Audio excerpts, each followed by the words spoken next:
I've been wanting to play Staticaster plus Peddler for a little while, and I think the first round that we actually had yesterday, we saw Lou Laskin playing that combo, and his deck, he had an interesting shell around that. I also know that you played Pedal to the Metal, Atlantic City, you had your own like kind of Jun shell based around that deck as well, and so that's a deck that I really do just want to try, because we saw in the first round with Lou playing against Junk Reanimator, having the Staticaster Peddler combo, that it was just incredible. There's nothing the deck could really do about it, and if they did break it up, it was like, all right, I'll just put it back together, and you can't do anything. That's true. There's a lot of creatures that are vulnerable to Izzet Staticaster right now, and that's a card that I think might be a breakout at the Invitational. And then one quick note about that is I do think that is the correct shell. I think the Bant plus red shell is a little bit stronger because Olivia, as we've seen all weekend, just has gotten run over. Yeah. Like, it's rarely taken over a game. And so that's the thing that I'm looking into. I've given Junk Reanimator a healthy try over the past 10 days, and I'm certainly not in love with it. I understand the power level of the deck. I see the appeal, and there are a lot of different approaches you can take when you're playing that deck. But I certainly feel like it's for me. I kind of want to gun and try to beat it instead of just play it. So, that's the deck that I am considering playing, is finding a nice shell for a Staticaster Peddler deck right now. Well, there's a lot of things you can toy with. Snapcaster is one of them, as like a 1 or 2 of I've really liked in those Tracker's Instincts shells. Sure. Since you can dig for spells that way, and your sideboard is a little bit more consistent when you have them. So that's somewhere I would go. That's the one thing I would have said to Louis Laskin when I saw his list. I've always liked that, especially when you want to bring in cards like Pillar of Flame. So, but anyway, these players are getting shuffled up, and every time I get mid-run deck checked, I always feel like I have to mulligan. Not randomized enough. You need to shuffle more then, my friend. I know. I love to pile shuffle a deck, and then riffle shuffle a deck, and then pile it again, and then riffle it again. I love shuffling. Yaco discard a card. He's like, all right, so now I can finally put back that card, my 76th card. Wow. Now that we got our deck checks done. Some people hate fetch lands. I love fetch lands because it lets me shuffle. Some people like Birthing Pod having a search. I love Birthing Pod just because I get to shuffle, not because it's completely broken and unbeatable. Is Birthing Pod unbeatable? Yeah, close to it. Yeah? Yeah, close to it. I never played it. I felt like that ship has sailed and I didn't learn it, and it was a complex deck. Yeah, it was fairly complex and nothing crazy though. It's definitely, you have to take your lessons with it. Not something I would say you should pick up and play, but once you play some games and matches with it, it's not too tough. You just see, we're going to see Arlie, is going to take a mulligan down here. He's going to go on 6 as he is up a game. And it looks like Yaco's going to go on 6 as well. So see? Yeah. See? Yep. I told you. Blame the deck check. The deck, that's always the judge. He always gets the mulligans on you. And I just love that there's like 10 irrational people at home going, I knew it. Yeah. Same thing, Brad. That's right. It's ridiculous. I always do. Whenever I get a deck check, I always mulligan at least 6, maybe 5. It's ridiculous. We need to start a petition. It's kind of funny. Yaco's deck has like a decent amount of mana sources. He has 13, 15, 23 lands, plus he has the 4 Farseeks, 4 Absence Pilgrim, and 2 Borderland Rangers. Maybe just a little unlucky here, not being able to find lands and spells for keepable hands. We saw mulligan to 5 the first game, going down to at least 6 this game. That does happen when a deck is trying to play cards like Thragtusk and just trying to do something. And having a lot of spells, where the Oblivion Rings, the Closets, Farseeks, and Cloud Shifts, you can have a lot of light draws. Or maybe he just had too much land, too. That's potential. Yeah, that's true, too. Too many mana sources, so we'll see what these 6-card hands look like for both players. I think that's one of the biggest traps in the format is the land-heavy draw. They're like, well, I can get there if I just draw a couple spells. So we do see both players keep their 6. Yaco's going to start with the Temple Garden. We're going to see a Stomping Ground here for Arlie. Let's see what kind of turn 2 play we see. Just does pass a turn back. Looks like his hand is a little more expensive and has a lot of answers. Yes. We have an Oblivion Ring, a Restoration Angel, and 2 Thragtusks to go along with a Forest. So we need to draw a couple lands. So we'll see Arlie goes play a Mountain. Let's see if he has Burning Tree Emissary. That's a Burning Tree. Does we have 2 Burning Tree Emissaries? We do have 2 Burning Tree Emissaries. And he does just pass the turn back, so no big follow-up.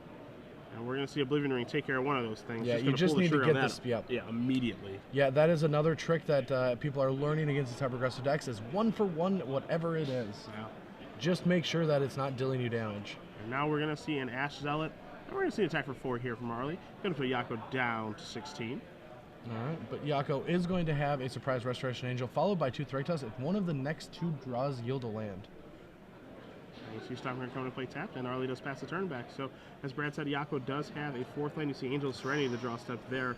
And as you said a little bit earlier, too, It's more of a miracle in these decks. Not as great in these decks as it is in Junk Reanimator. Yep, I like a card like that you don't need. As long as you consistently cast your early spells, decks like Gruul cannot continue to rampage. And now, speaking of rampage, and I did not mean that, I do feel like this is what's going to happen. You may see a Gore Clan Rampager here, as we do see Restoration Angel jump in front of that Burnt Emissary, and there is no Gore Clan Rampager. I'm curious why he would try to block that instead of one of the other guys. I guess Slaughterhorn, but that would kill it too. That would take care of it as well. And we do see a 5th land off the top for Yaco. He does draw a Temple Guardian, so he's going to have to go to 10. Unlucky. Only 4 shocks in the whole deck. Yeah, unbelievable. Skullcrack. Bang. So he's going to go down to 7. We saw our director move him up to 15. But Tis, Jeremy. Skullcrack is in the format. He surprised everyone back at home as much as our director. And there is a Flint Hoof Boar, and he does just have one card left. Do you know what Directus does besides gain 5? It also has it's a 5-3 in play. Yeah, it's a 5-3 in play. Yeah. Yeah. Still holds the fort. And he always brings a buddy. Yeah, and that buddy does gain you life. And he's just going to play the land there too, so I'm not going to bluff a Skullcrack here. As Yaco does draw a land. He's going to play that Plains. He's got 6 mana. He's got a Thragtusk. He's going to go up to 12. You can put him at 12. We'll let that go. No Skullcrack here. Please bring your deck up to the main event. And now Yaco's beginning to stabilize here on the board and his life, as Arlie's going to draw a card. Again, if you think yourself in the top, you're going to see a 3rd Ash Zealot, and if Yaco's able to top deck a land here, Angel of Serenity is going to mop this bad boy up. Doesn't look like he found a land just yet. No, it looked like a Farseek, yeah. So it's a land that he can cast. Yes, it is. It is a spell land. All we have to be concerned about is if Yaco just does not try to flashback that Farseek. Yeah. That's just something you should not do with 3 Ash Zealots on the board. I would not do that. That'd be a painful Farseek. Yes. Especially when he doesn't need 8 lands for anything. Yeah, very true. Only 2 townships in Yaco's list. Even just how consistent this deck is with Borderland Rangers, I feel like I'd be greedy and play 4. Right? Well, you said it. Greedy is the word. I don't think I would play 4. I would err on the side of caution there. Maybe I'm a wimp. Bit of a coward. As Yaco does draw his card after Arlie just draws and passes the turn back. And we're going to see 7 mana tapped here for the big Angel Serenity. And this is going to clear out those Ash Zealots, it looks like. Now we can safely flashback. Yeah, now flashing back. Now we can get our Farseek back. Yeah, that's fine. The green light's on there. And now we see the green lights on for Yaco's creatures, too. It's safe to attack. So here come both Thragtusk and the Restoration Angel. And Arlie's going to take one more draw step, and I think we may see a concession here in just a moment. I don't know a spell that deals 12 damage. They haven't printed one yet, but give R&D some time. Probably in Theros. Magic. They'll have that. 2050. Yeah. Or 2015. 2015. With how cards are looking nowadays. 2015, 2 mana, deal 12 damage to target player unless they concede the game. Yeah, unless they flashback Farseek. As we are going to be moving on to a game 3 here between Arlie Silver and his We just see the deck. power of this green-white blink deck. Now, because it's a mid-range, now a lot of people at home I could see as being like, green-white mid-range, that's just, who are these people playing at these opens? But I think this is actually a very good metagame call. It's consistent, it's got Acidic Slime and a bunch of blink effects. And do you know how good an Acidic Slime plus Conjurer's Clause it is against these mid-range decks? Very, very good. It destroys people. Yeah. It beats all the graveyard hate. It just plays, it plays a fair game in a format that everyone's trying to fight unfair decks, making them all fair. Yeah, I mean, Acidic Slime, we've seen the power of it over the course of the weekend. Junk Reanimator has been using it. We've seen in between 3 to 4 in all of their sideboards. It's in the Jun sideboards as well. And just these green mid-range decks, honestly. I definitely think a lot of his plays this game, or this tournament, and I really like it, is just going to Acidic Slime, kill land. The opponent's like, all right, I lost a land, but it's not that big of a deal. You might have Restoration, but that's okay. I'll play my Huntmaster or something. And then you're like, Restoration Angel it, momentary blink it, you have 2 lands, go. Yeah. You have to flip your Huntmaster because you have no other play. Yeah. All right, kill your Acidic Slime, blink it. Yeah. That's definitely something we've been seeing. We've seen Acidic Slime going after lands, and as you said, taking someone from 8 to 7 lands may not seem like that big of a deal, but for these mid-range decks, it's so difficult for them to cast 2 spells in 1 turn, and when they can actually hit that flashpoint, that's when their deck goes into overdrive. Oh yeah, and their breaking point for LD was 3 mana. They said that is too good to cast 3 mana LD, and this deck has a 5 mana LD that starts to set up multiple different LD strategies, which are free with a Conjurer's Closet, 1 for a Cloud Shift, and 4 for Restoration Angel, which makes it a very powerful recurring strategy. Yeah. So we will see what these players are able to come up with, as you do see both players shuffling each other's decks here. Gruul versus Green White Blink. Didn't think we'd see this playing for top 8 this weekend. I didn't think I was going to see Primordials. I didn't think I was, like, I was coming into this thinking, like, generic stock 1 decks. That's all I'm going to see. Yeah, people innovate. People love Magic. They love brewing. They love playing their own strategy. They love waving at cameras. Huh? Gotta get that FaceTime. They do. Gotta get that FaceTime. And that's one of the nice things about being at the Open Series. You always do see some innovative decks, some fun brews, and some decks that you can, build onto, which is always nice. We have 3 waving now. It's contagious. Everybody wants a little camera time. Can't blame them. All right, so we are ready for this last game. Yaco's just like, please, my deck's consistent. 7 cards is not unreasonable to ask for. And we're not going to find 7 this go around. So Arlie taking a look up, going, all right, baby. Yeah. One more time, sweetness. And Yaco's thinking, I should have just played 3 colors. It's a more consistent mana base.